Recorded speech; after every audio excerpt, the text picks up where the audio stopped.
आजकाल तरुणी सुद्धा आपलं करिअर निवडताना अगदी विचारपूर्वक ते निवडत असतात. म्हणजे आपण महिला पाहिल्या तर प्रत्येक क्षेत्रात आपल्याला महिला दिसतायत. आणि मला अशी एक विषयातली तरुणी भेटली आहे जिने तिचं करिअर म्हणून रिक्षा चालवणं हे निवडलेलं आहे. आपण आज तिच्याशी गप्पा मारूयात. ममता जयस्वार असं तिचं नाव आहे आणि अगदी 21 वर्षाची ही तरुणी आहे.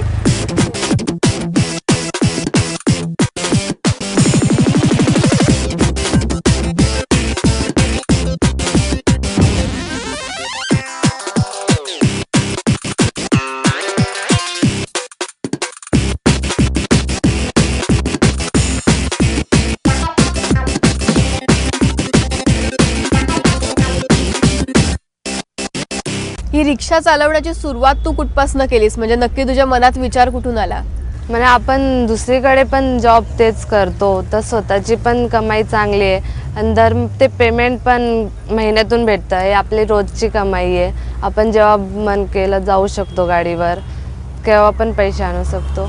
त्यापेक्षा हे पण चांगलंच आहे. पण नक्कीच. मग तू आता हे सगळं शिकलीस कुठून? म्हणजे रिक्षा चालवणं म्हणजे तू आता आम्ही बघितलं तू एवढी छान रिक्षा चालवतेस, पण ते शिकलीस तू एक्झॅक्टली कोणाकडून? मी शिकले वडिलांकडून शिकले माझ्या. त्यांनीच शिकवलं. म्हणजे तेच तुझे प्रेरणा असतात असं का? आणि मग तुझ्या घरी कोण कोण असतं? घरी आई वडील, 2 भाऊ आहेत, एक मोठा भाऊ आहे. लहान भाऊ माझा तो पण रिक्षा चालवतो, मोठा भाऊ जॉबला जातो. ओके. आणि मग तुम्ही तिघही, तुमच्याकडे तिघांकडेही रिक्षा आहेत का? नाही, फक्त दोघांकडे, एक माझी रिक्षा आणि एक भावाची रिक्षा. ओके. आणि मग म्हणजे तू हे सगळं जे रिक्षा चालवणं वगैरे आहे तर मग ते कुठपर्यंत जातेस? म्हणजे तू ठाण्यात रिक्षा चालवतेस, पण मग ते एरिया तुझा कुठला आहे आणि तू सकाळी निघतेस किती वाजता? मी सकाळी 5-6 वाजता निघते, 5 नाही तर 6 वाजता. आणि शेअरिंगवर जाते सकाळी. इथे वसंत विहार ते गावदेवी 12-1 वाजेपर्यंत जाते आणि देन मग इथे मीटरवर जाते मी. फक्त वसंत विहार, गांधीनगर हे आपले जवळपासचे तिथेच मीटरवर जाते. आपण जनरली आता रिक्षा चालक म्हणला तर आपल्या समोरचा महिला वगैरे येतात. मग तुझं असं आता ठाण्यामध्ये बऱ्याच महिला रिक्षा चालक सुद्धा झालेल्या आहेत, तर मग त्याच्यातल्या तुझ्या कोणी काही मैत्रिणी वगैरे असं काही झालंय की नाही? हो, म्हणजे मोठ्या मोठ्या त्या सगळ्या काकी बोलते, त्यांना कुठे पण भेटले तर बोलतात आम्ही. आपण जर पाहिलं बाहेर रिक्षा तुझ्या त्या सगळ्या मैत्रिणी तर आहेस, पण त्या काकू वगैरे वयाच्या आहेत, पण तू एक अगदीच विशीतली आहे, तरुण आहेस, तर मग ते चालवणं तू भविष्यात काय बघतोस? म्हणजे तू का निवडलंस हे सगळं क्षेत्र? आपण बाहेर गेलो तरी दुसरीकडे जॉब करणार तर आपल्याला तेच पेमेंट आहे. त्यापेक्षा आपण रिक्षा चालवून पण तेच आहे आणि ह्याच्यात खूप आनंद पण खूप आहे रिक्षा चालवण्यात. तेवढं कमावतो पण. ओके. आणि मग आता तू तर रिक्षा चालवतेस, एक मुलगी आहे, पण मग असं तुला काही अनुभव आलेत चांगले की कोणी म्हणालेस की खूपच छान तू रिक्षा चालवतेस, किंवा मग तुला त्याचं खूप असं वाटलं की हा मला खूप प्राऊड फील झालं त्या मुमेंटला, असं कुठलं होतं का कधी अनुभव? हो, खूप झालंय. माझ्या लेडीज बसतात रिक्षामध्ये, तर खूप जणी सेल्फी काढतात. देन मला बक्षीस म्हणून एक्स्ट्रा पैसे पण देतात ते लोक. मला खूप जण असे भेटले, तर असं स्वतःवर एकदम प्राऊड फील होतं. मला खूप जास्तच आनंद होतो. आणि मग आता हे सगळे जे म्हणजे तू तर कुठपर्यंत लांबचं भाडंही घ्यायला लागलेस? म्हणजे तू कुठे लांबही गेली होतीस कधी? हो, गेलेली मी. घाटकोपरला गेलेली फर्स्ट टाइम. त्याच्यानंतर मग डोंबिवली आणि मुंब्रा इथे गेलेली. म्हणजे बरेच लांबही तू जायला लागलेस. हो. मग तुला या दरम्यान असे काही वाईट अनुभव सुद्धा आले? म्हणजे वाईट म्हणजे की कोणी तुला काहीतरी मुलगी म्हणून बोलणं, किंवा मग अजून त्याच्यापेक्षा वेगळं काही?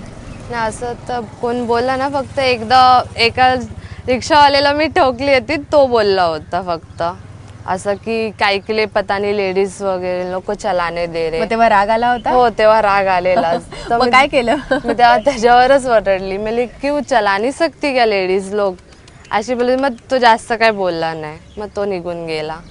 आणि मग रिक्षा वगैरे सुरू झाली तर म्हणजे तू सकाळी सुरुवात करतेस, दुपारी म्हणजे सगळं बंद करतेस, मग त्यानंतर तू त्या फ्री टाइम मध्ये स्वतःचं काय करतेस? असं म्हणजे तू स्वतः घरी जातेस तेव्हा तू काय करतेस? म्हणजे स्वतःचं असं, आता आपण कसं नोकरी जॉब असेल, सॅटर्डे संडे सुट्टी असतो, पण त्यानंतर मग आपण घरी गेल्यावरती एक संडेला कधीतरी मूवी बघायला जाणं, किंवा मग मित्रांसोबत मैत्रिणींसोबत जाणं, मग तसं तू काय करतेस? मी तर रोजच जाते, फिरते.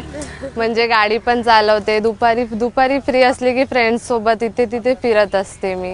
आपण आता शक्यतो पाहिलं तर लोक म्हणतात की रिक्षावाले येत नाहीत, ते खूप उद्धट असतात, आम्ही सांगतो तिथे त्यांना यायचंच नसतं. तर त्याबद्दल मग तुझं काय मत आहे एक मुलगी रिक्षा ड्रायव्हर म्हणून?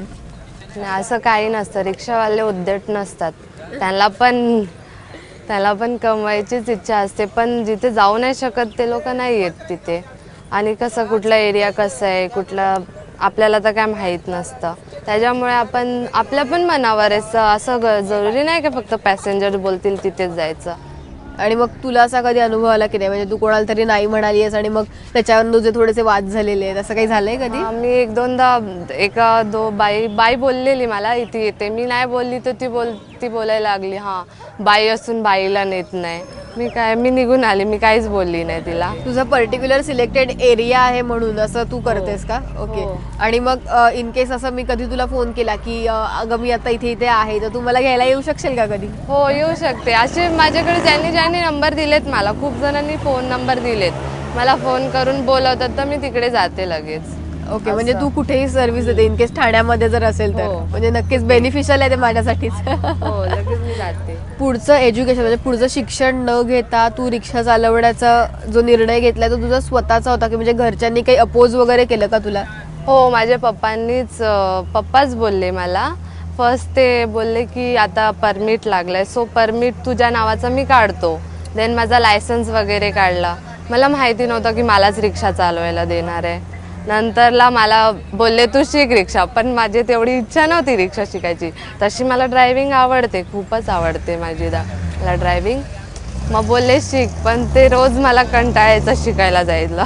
तरी मला सकाळी 5-4 वाजता न्यायचे शिकवायला. मग तुला शिकवायला सध्या तुझ्या ट्रेनिंग मध्ये कोणाकोणाचा समावेश होता तेव्हा? ट्रेनिंग मध्ये तो खूप जणांचा होता, तर त्यांचे तर नाव माहित नाही. फक्त मी नाव घेऊ शकते तर माझ्या पप्पांचं घेऊ शकते, आणि एक काका आहेत पप्पांचे फ्रेंड, त्यांनी शिकवला. मग कधी पप्पांना कुठे सोडलंयस का, म्हणजे स्टेशनला किंवा मग कुठे त्यांना जायचं असेल त्या ठिकाणी? पप्पा असतात तर मी चालवायलाच नाही होत, मला भीती वाटते एकदम. पप्पा बसले ना तर मी पप्पांनाच गाडी देते. फक्त एक दोनदा फक्त थोडंसं गांधीनगर ते तर वसंत विहार तेवढं सोडलंय पप्पांना मी, बस. मग जास्त आई नाही. वगैरे काय म्हणते घरामध्ये? माझी मम्मी तर खूप जास्तच प्राऊड फील करते. आणि मी खूप आजारी पण पडते, माझी मम्मी बोलते खूप नजर लागते माझ्या पोरीला, खूप नजर लागते. त्याशी म्हणजे ती खूप जास्तच हॅप्पी आहे माझ्यासाठी, खूप प्राऊड फील करते. घरात सगळेच प्राऊड फील करतात माझ्या.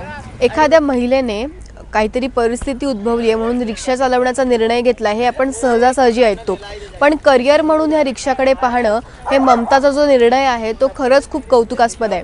आता आपण तिला म्हणूयात की मलाही एक राईड दे तुझ्या रिक्षाची आणि आपण एक फेरी मारून येऊयात. हो, नक्की.